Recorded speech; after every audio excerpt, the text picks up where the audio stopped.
It's Monday and we are at the beginning of a new unit. This would be Unit 12, Week 1, and we are going to discuss the weather. Our goals for this unit is to bring some more focus and attention on the different types of weather that we have, the importance of the sun and the rain. We're going to introduce some new language surrounding this topic and have our kiddos help us to figure out what sort of clothing we would wear that is appropriate for certain types of weather. As always, we are going to be using simple and basic activities that are really going to help build that foundation for math and science and language skills for your kiddo. We're going to use practical items that mostly can be found around your house, and if you can't find the same items that we are using, you will easily find stuff within your own home that is suitable for you and your family. If you just happen to stumble upon this video, we will be sure to include our playlist so you can catch us right from the beginning at Week 1, Unit 1. I will also be sure to list the supplies and books included for this week in the description below, along with the poem and song that are included for this unit. So let's do this. So for Monday, you want to, after your morning circle time or calendar routine, you want to introduce the topic of weather and let your child know that that is what we are going to be talking about for the week. Then you want to introduce the read aloud for the week, which is weather words and their meaning. I will say this book is quite lengthy compared to the typical books that we read, and it is very involved and very matter of fact. So feel free to find perhaps a more appropriate version for your kids' age and level, which is what we did. And for our things to talk about today is simply to do a picture walk through this book first, helping your child make predictions on what you think is going to happen before you do an actual read aloud. Our easy activity is a sensory bin of sorts and is what we started with today. For this activity, you are to get a bin and grab some cotton balls, get a smaller little bowl to put in this bin with some water, perhaps add some blue food coloring if you'd want, get one of your little bath cups with some holes in the bottom so that they can scoop and let the rain fall through the holes. Your cotton balls can be snow, they can be hail. We're to get the sensory bin going on weather. Put a couple people, put a couple animals in, and let your kid just play. For this activity, we had quite a little bit of fun with this. You also want to include some straws with this one so that you can emulate the wind. And we had our little wind wars where we would put the cotton balls in the middle and we'd each be on either side with the straw and see who could blow more cotton balls back and forth to the other side. It was some really fun play. We turned the snow to ice and had a great little play with the sensory bin. Now for our learning activity, it is to classify and sort clothing. So in the program, it is suggested that you go into your kiddo's room, pull out a variety of different clothing, or it could even be your clothing, everybody in the family's clothing, as long as you have a variety of clothing for this, and have your child help you classify and sort the different types of clothing that you would wear in different seasons or for different reasons. So for this activity, I just kind of left this for when we were putting away some clean laundry later that day. We were in this little guy's room and he has much more variety of clothing mixed in his drawers. Plus he has a lot of different stuff hanging in his closet with his dresser. So there was a lot more right in front of our face. And this topic, we've touched this topic a lot before, I believe way back in our clothing unit, which was one of the first few units that we had done. So this is a familiar topic and Nola really didn't have any problem helping me sort the clothing, but she really did like it when we did this in her closet because she saw some clothing that she has yet to grow into that she was quite excited to wear. Tuesday, after you start with your morning routine, you want to get right into the review topic and ask your kiddo some questions like, what is weather? What types of weather are you having right now where you live? Our read aloud for the day is simply a repeat of yesterday's, so have your kiddo point out and talk about what's happening on each page. For our things to talk about today, we want to introduce the letter W. So you want to have this written in both upper and lower case on a whiteboard, chalkboard, piece of paper, whatever you've got. You want to include a couple of familiar words that begin with the sound and talk about the sound that the letter makes. Then you maybe want to go back through the book and on a couple of pages try to find an example of both an upper and a lowercase w. Our learning activity for the day is an alphabet hunt, and this is what we started with. So for this activity, this time we're going to take it to the cupboard, your pantry, wherever you store your dry food, and have your kiddo find as many W's as they could. Now, interestingly enough, after we did our letter review on the piece of paper, Nola said, "Are we going to do an alphabet hunt?" And I said, "Yes, let's go in the kitchen." And she was just so confused because she was thought we were doing the Post-it hunt. So after we went to the cupboard and found a couple of W's, we did our Post-it hunt, and this is a fun game. She really likes it. She enjoys finding the W's. Colton loves finding the W's and bringing them back to the wall and putting them up there. And it's just really another great opportunity to practice some of our counting. And it was also another great opportunity to talk about a few more W words that we discovered while we were having our alphabet hunt, like window and wall. So it was really nice to see her identifying some words that started with this letter. Mom, yes. I found one W when we were playing hide and seek. Did you? Where'd you find it? On the window. On the window! Our easy activity today is a roll and cross. So you want to create a large die. Either you wrap a large Kleenex box or use a die that you already have, and then get a large sheet of paper and write out the numbers 1 through 6, and then simply roll the die and then have your child cross out the number as you roll it. So when you roll a 3, you cross off the number 3. So this one we played a couple of times. I wrote the numbers out on both sides of the paper so that the activity wouldn't be over so quickly. And even if we double rolled a number, we would just continue to cross it out. Nola started actually tracing the numbers instead of just crossing them out, so I thought that was fantastic. She was working on her tracing. And even though your child may easily count from 1 to 6, it's a great activity for number recognition. When they see that pattern on the die, it's a popular pattern that they're going to see many times throughout their lives, and you will start to notice that they will start to recognize the number pattern, and they will know that the 4 corner dots is the number 4 without actually having to count the dots. So this was a great game. It didn't last too long, but it was one that we could all participate in and have lots of fun with. And that's all for today.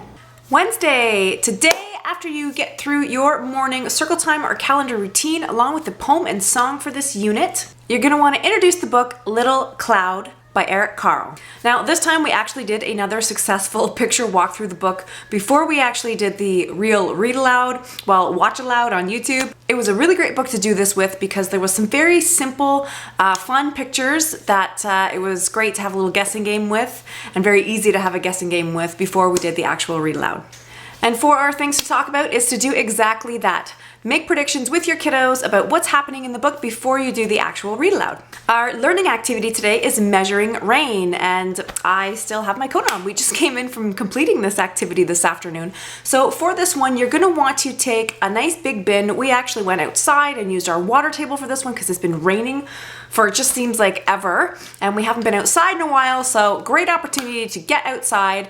And you want to bring a few different tools to have the rain fall. So funnels, cups with holes, make your own sort of cup with little holes, and just experiment with how the rain falls faster or slower. And then grab some empty containers to catch your rain in. We even took it a little step further and brought out our ruler just to keep bringing that measuring tool out again. And so we were actually measuring our rain. We used the same bowl and emptied it after each time.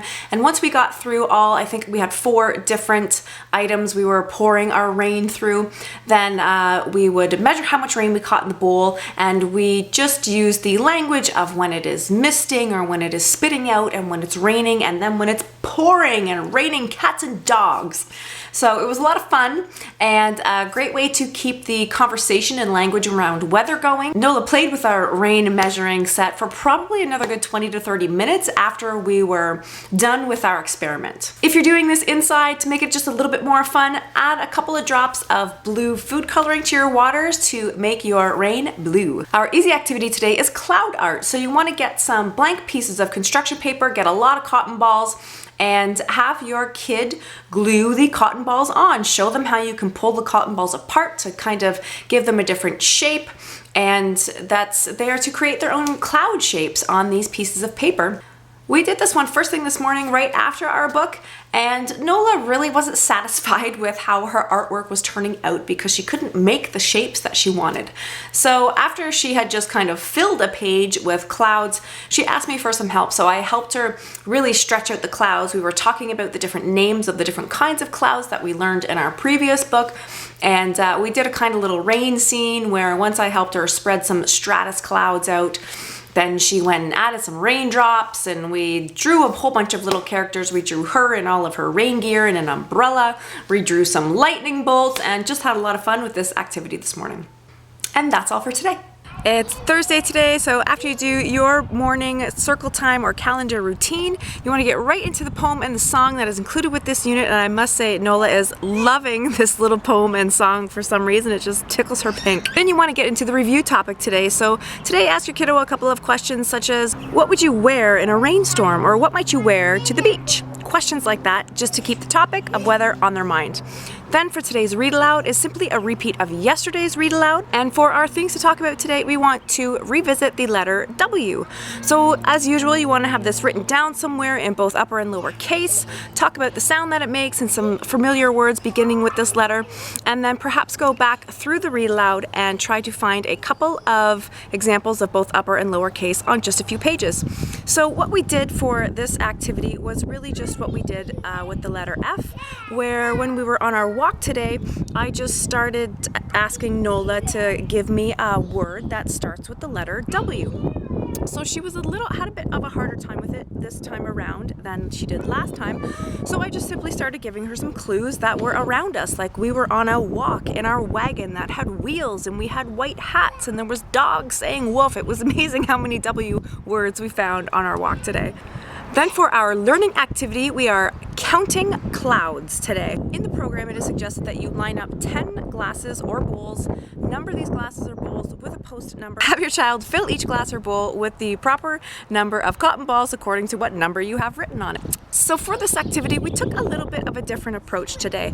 I grabbed an old ice cube tray and I wrote the numbers 1 through 12. And then we got pom-poms and I gave Nola a pair of tongs.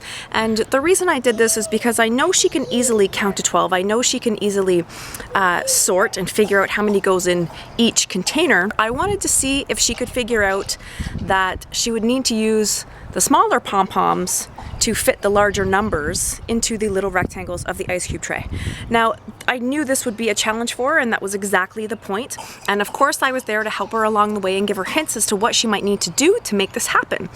She did start to kind of bore of this activity around the number 8 or so it took a lot of encouragement on my behalf, really just with kind of the reverse psychology as the stage that we're in. So, I was telling her that I don't think she could fill this tiny little square with 10 pom-poms, and that really gave her the encouragement to keep on going. Then for our easy activity today is making clouds or making rain through clouds, something like that.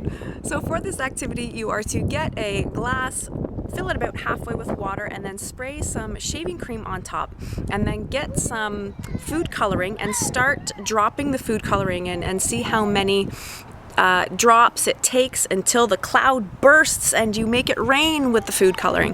So for this activity, we grabbed a tall glass and then also a shallow bowl just to see if there was going to be a difference in how long it took for the rain to break through the clouds. And the first time around, it took them about the same because we just Nola squirted it in quite quickly and it burst right through that cloud pretty quickly. So we did it a few more times and taking a little bit more care each time to drip them in a little bit slower, to do some counting, and to really see the food coloring start to drip through the shaving cream and get into the water. It was really fun. It was a really great visual science activity that Nola really enjoyed. And I mean, all the way through to rinsing the dishes, the rainbow of color that we got as we kind of dumped these out into the bathtub. It was like the color washed out of the shaving cream before the shaving cream dissipated. So, we bathed the shaving cream before it went down the drain. It was a really, really great activity. We had a really great time with it, and I know for sure that we will be doing that one again. And that's all for today. It's Friday! So today you are going to start, as always, with your morning circle time or calendar routine, along with the poem and song included for this unit. And then you're going to get into today's read aloud, which is Shapes in the Sky. This book, it was a little more matter of fact than it was fun. It was a little bit of fun, so we watched it 1.5 times through. For our things to talk about today, you simply want to have your child recap and recall what we've learned about weather so far this week, how certain things like rain happen, certain types of clothing that we wear for types of weather that we have, and see how much they've absorbed this week, with your help, of course. Our learning activity today is a shape kite. So you want to pre-cut out a diamond or rhombus and cut out some other shapes and have your kiddo glue them on and decorate their kite. You also may want to include a ribbon tail, which we didn't have any ribbon, we just used yarn. And as I assumed, Nola wanted to fly this kite, and you and I both know that's not gonna happen with a paper kite, but we did our best. She came up with some, oh, hello. So after we were finished after she was finished decorating the kite, I asked her how she thought we might go about making this kite fly inside, because it's been raining like for weeks around here, hasn't it? Yeah, sure seems that way anyways. So here are some of her ideas. How are we gonna make this kite fly? With all of our ideas. What's idea number one? Vent. The vent? Let's go put it on a vent and see if it floats. What else could we try? Blow dryer.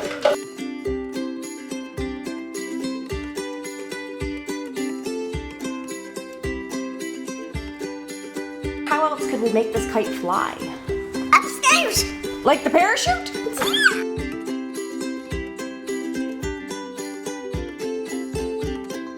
What else can we do to make the kite fly?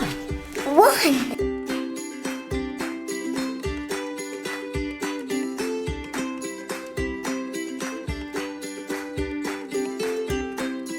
We don't give up. No, we keep on trying. It was a lot of fun, and I really enjoyed seeing her trying to, or coming up with ideas on how we could make this kite fly. Our easy activity for today is our alphabet letter that we are making for our alphabet book. So you want to print off the letter W, or just draw out a block letter W if you can't find one to print, or if you don't have a printer. And then draw a line about a third of the way up and have your child color this or paint this like a watermelon. And once it's dried, include this letter into your alphabet binder. And that's all for the week. Another fantastic week filled with some great activities, some fun experiments that we had this week. If you like this video, please show us and give us a thumbs up, or perhaps share this video with somebody you think might find it a little helpful or interesting, or consider subscribing. Thanks. Just a final note on this week's unit. I could not believe today I made this nice big pot of soup thinking we were gonna have some garlic bread with it this evening, but we don't have any butter. Good thing we know how to make butter now.